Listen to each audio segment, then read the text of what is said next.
एक बर्फीली झोपड़ी, दो अजनबी और तीन कहानियां जो आपके होश उड़ा देगी। ये सिर्फ एक साइंस फिक्शन नहीं, ये इंसान की साइकोलॉजी का सबसे खतरनाक एक्सपोज है। एक कॉम्प्लेक्स लेकिन फैसिनेटिंग कहानियों का एक ऐसा सफर जो हमारे ही डर को हमारे सामने ले आता है, जिसमें शामिल है गिल्ट, आइसोलेशन, डिजिटल टॉर्चर और साइकोलॉजिकल पनिशमेंट का एक ऐसा झटका जो आपको सोचने पर मजबूर कर देगा। इस कहानी की शुरुआत होती है एक दूर दराज बर्फीले इलाके में, जहां दो आदमी एक कैबिन में एक साथ रहते हैं, जिनका नाम है मैट और जो।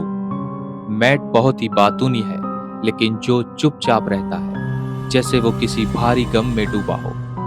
5 साल से वो दोनों एक साथ है, लेकिन आज पहली बार मैट जो को अपनी कहानियां बताता है। और यहीं से शुरू होता है 3 कहानियों का जाल। 3 ऐसी कहानियां जो सिर्फ डरावनी नहीं, रूह को झकझोर देने वाली है। मैट बताता है कि वो एक डेटिंग एडवाइजर हुआ करता था, लेकिन सिर्फ टिप्स देने वाला नहीं, वो लोगों को ZI टेक्नोलॉजी से गाइड करता था। एक ऐसा डिवाइस जो लोगों के दिमाग में इम्प्लांट होता है। ZI एक ऐसा इम्प्लांट है जिससे सब कुछ लाइव देखा और रिकॉर्ड किया जा सकता है, जिससे वो देख सकता है कि उसका क्लाइंट क्या देख रहा है, और वो भी एकदम लाइव। और ये लाइव स्ट्रीम मैट को उनके क्लाइंट अपनी मर्जी से दिखा सकते थे। और हैरी नाम का एक लड़का मैट की मदद से एक लड़की जेनिफर से मिलता है। मैट हैरी को गाइड करता है, जो सोशली थोड़ा ऑकवर्ड है। जेनिफर से पहली बार मिलने पर पहले तो सब कुछ अच्छा चलता है। जेनिफर दिखने में स्वीट होती है, लेकिन थोड़ी सी अजीब है। दोनों जल्द ही करीब आ जाते हैं और दोनों एक साथ जेनिफर के घर जाते हैं। लेकिन जल्द ही जेनिफर की बातें अजीब होने लगती है और पता चलता है कि वो लड़की साइको है। हैरी घबरा जाता है, लेकिन जेनिफर उसे शराब पिला देती है जिसमें पॉइजन होता है, और खुद भी सुसाइड कर लेती है। और ये सब मैट लाइव देख रहा होता है, लेकिन उसे बचाने के लिए कुछ भी नहीं करता, और उस लाइव स्ट्रीम के सारे सबूत भी मिटाने की कोशिश करता है ताकि पुलिस उस तक ना पहुंच सके, क्योंकि एक इल्लीगल डेटिंग सेशन था। और इस तरह मैट एक मर्डर का गवाह भी बनता है और दोषी भी। यही हमें समझ आता है कि मैट कोई मासूम आदमी नहीं है, वो एंटरटेनमेंट के लिए किसी की मौत भी देख सकता है। जिसके बाद मैट अपनी दूसरी कहानी बताता है, और इस बार बात है एक आत्मा को कैद करने की। अब मैट बताता है कि उसका असली काम क्या है। वो एक ऐसी टेक्नोलॉजी पर काम करता है जहां इंसान की कॉन्शियसनेस, जैसे कि यादें, सोचने का तरीका, पसंद नापसंद, सबकी एक परफेक्ट डिजिटल कॉपी बनाई जाती है। और इस डिजिटल कॉपी को नाम दिया गया है कुकी। और इस कुकी यानी कि इंसान के दिमाग की डिजिटल कॉपी को, जिसे स्मार्ट घरों में लगाने के लिए बनाया गया है, ताकि वो अपने असली वर्जन की आवाज में घर के कंट्रोल्स को मैनेज कर सके। और मैट का काम होता है उन कुकीज को ट्रेन करना।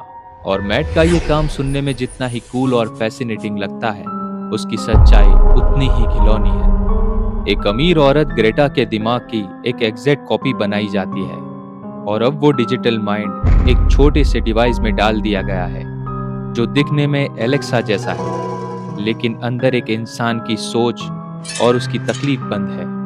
ग्रेटा की वो कुकी खुद को असली ग्रेटा मानती है, और खुद को एक इंसानी शरीर में ना पाकर बहुत बेचैन है।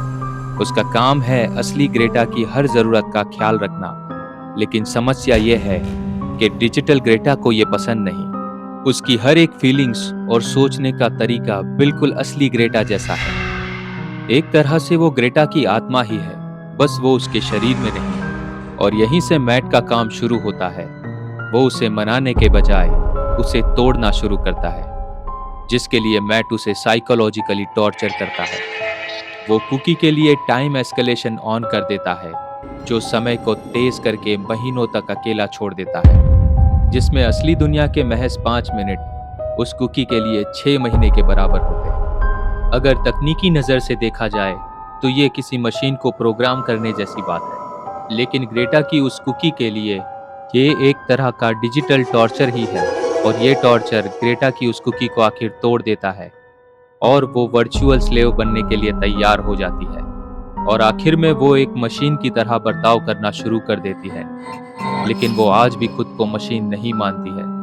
वो महज उस टॉर्चर से बचना चाहती है जो मैट ने उसे दिया था।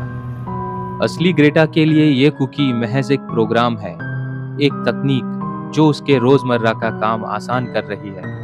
लेकिन मैट जानता है कि ये सिर्फ एक तकनीक नहीं, बल्कि एक जिंदा जहन है जो अपने लिए अधिकारों की मांग करता है, और वो चाहता है कि उसकी मर्जी के खिलाफ उसके साथ कुछ भी ना किया जाए। लेकिन मैट अपनी बात मनवाने के लिए जो तरीका अपनाता है वो बिल्कुल ही अमानवीय है, और इससे हमें पता चलता है कि मैट एक चालाक ही नहीं बल्कि बहुत ही बेरहम इंसान है। और जो भी मैट के बारे में ये महसूस कर पाता है और आखिर में उसकी चुप्पी टूट जाती है और उसकी कहानियों के बारे में वो उससे बहस करने लगता है। जो के बात शुरू करते ही मैट के चेहरे पर एक चमक सी आ जाती है, जैसे वो कब से इसी पल के इंतजार में था। जिसके बाद जो मैट को अपनी कहानी बताता है। जो की एक गर्लफ्रेंड हुआ करती थी जिसका नाम था बैथ। वो बैथ से बहुत प्यार करता था, वो साथ में ही रहते थे और सब कुछ ठीक ही लग रहा था।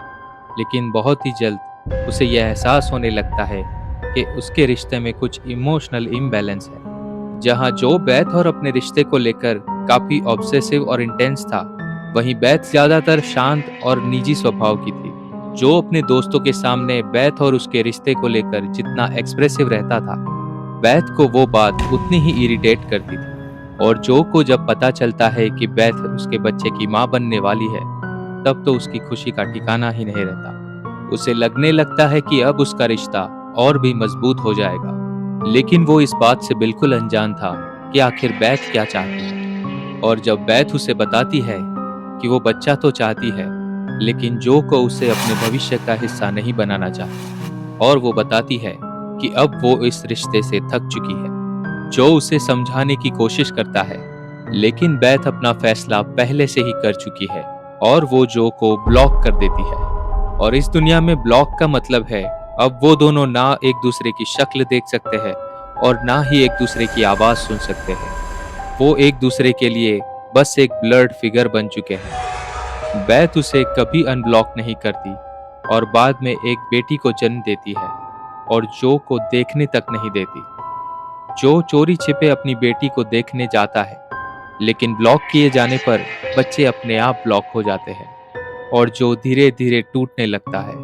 जिसके बाद तो वो हर क्रिसमस पर अपनी बेटी को चोरी छुपे देखने जाता है, बस इस छोटी सी उम्मीद में कि शायद वो अपनी बच्ची का चेहरा देख सके। और क्योंकि जो ने बैथ से शादी नहीं की थी, इसलिए वो उस बच्ची का कानूनन पिता भी नहीं है, और उसके अलावा उसके पास कोई और रास्ता भी नहीं है।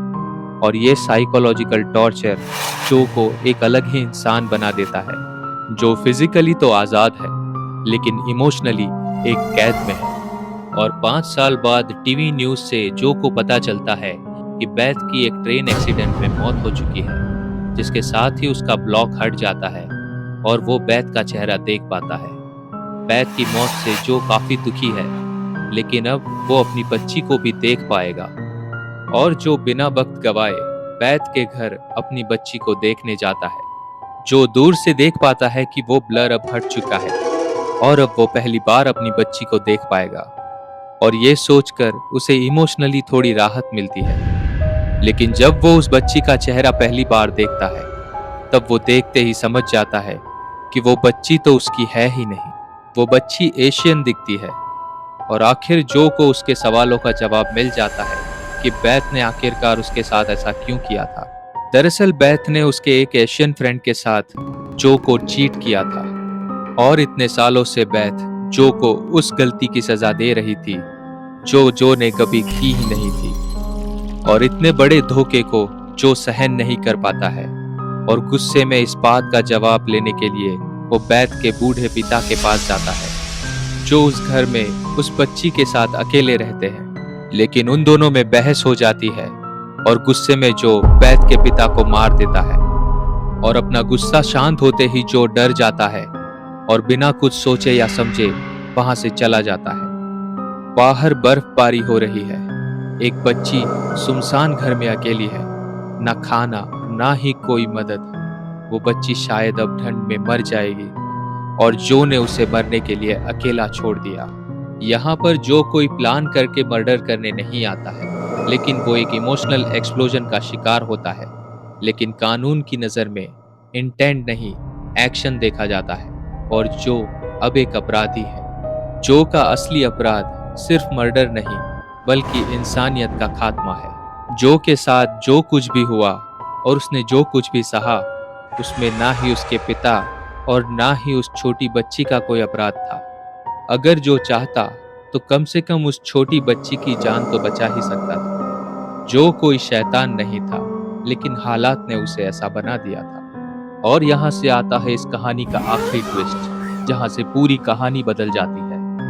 वो बर्फीली झोपड़ी और मैट और जो का 5 साल तक एक साथ रहना, ये सब फर्जी था। दरअसल वो दोनों कैदी है, जहाँ मैट गवर्नमेंट का इन्फॉर्मर बन जाता है और जो की कुकी को वर्चुअली इंटरोगेट करके उससे अपना गुनाह कबूल करवाता है, जिसके बदले वो गवर्नमेंट से अपनी सजा माफ करवा सके। जिसका मतलब है कि मैट ने जो अपनी कहानियां सुनाई थी वो सभी सच थी। मैट जब उस रात हैरी की मौत के सबूत छुपा रहा था, तब उसकी पत्नी उसे रंगे हाथों पकड़ लेती है और मैट की इन हरकतों से तंग आकर वो उसे हमेशा के लिए ब्लॉक कर देती है। मैट बस किसी भी तरह अपनी पुरानी जिंदगी में वापस लौटना चाहता है, लेकिन ये सफर उसके लिए इतना भी आसान नहीं होता है। जिसके बाद हम देखते हैं सजा देने का आधुनिक और अजीबोगरीब तरीका, जहां जो की कुकी को 1000 साल की आइसोलेशन की सजा दी जाती है, जहां रियल वर्ल्ड में यह सिर्फ एक दिन होता है। और ये सिर्फ पनिशमेंट नहीं, इटर्नल साइकोलॉजिकल टॉर्चर है। वहीं दूसरी तरफ मैट को वादे के मुताबिक आजादी तो मिलती है, लेकिन उसे पूरी दुनिया से हमेशा के लिए ब्लॉक कर दिया जाता है। मैट एक कमाल का मैनिपुलेटर है, लेकिन आखिरकार उसे एक ऐसी सजा मिली है जिसके बाद वो कभी किसी को मैनिपुलेट नहीं कर पाएगा। और इसके साथ ही इस कहानी का भी अंत हो जाता है और पीछे छूट जाते हैं कुछ सवाल। क्या किसी को अपनी जिंदगी से हमेशा के लिए डिजिटली इरेज करना सही है? और एक तरफ जहां ग्रेटा की कुकी को उसकी इमोशंस की परवाह किए बगैर बस एक डिवाइस माना जाता है, और वहीं जो की कुकी के कन्फेशन को जो की सजा के लिए एक ठोस सबूत माना जाता है। ये विरोधाभास दर्शाता है कि इंसान अपनी जिंदगी को टेक्नोलॉजी के जरिए आसान तो बनाना चाहता है, लेकिन अक्सर वो उसका उल्टा ही कर बैठता है और एक दिन खुद को भीड़ में भी अकेला पाता है। और गौर से देखा जाए तो इस कहानी के सभी किरदारों का एक लौता डर है, और वो है अकेलापन। आप इस कहानी के बारे में क्या सोचते हैं? कमेंट बॉक्स में लिखकर जरूर बताइएगा। और हमारा ये चैनल बहुत ही जल्द 1000 सब्सक्राइबर पूरे करने वाला है, और आप सबके सहयोग से यह बहुत ही जल्द हो पाएगा। इसलिए लाइक, शेयर और सब्सक्राइब करना मत भूलिएगा। मिलते हैं अगले वीडियो में एक ऐसी ही अनोखी कहानी के साथ। तब तक के लिए आप सभी का धन्यवाद।